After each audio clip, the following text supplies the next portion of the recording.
Habang patapos na ang araw ng ibang tao, nagsisimula pa lamang ang aming 8 oras yung biyahe para makarating sa fish site.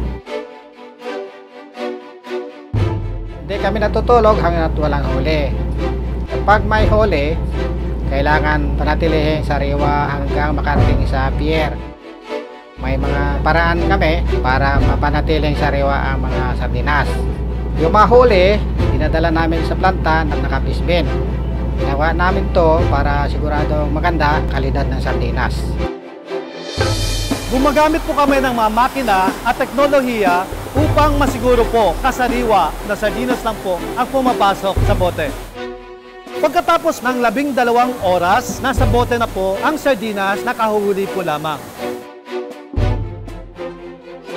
Nilalagyan po natin to ng mga spices. Ang bawat bote na galing sa amin ay inihahanda ng may pagmamahal at dinaan sa proseso ng makabagong teknolohiya. Ano ang ibig sabihin nito para sa mga mamimili?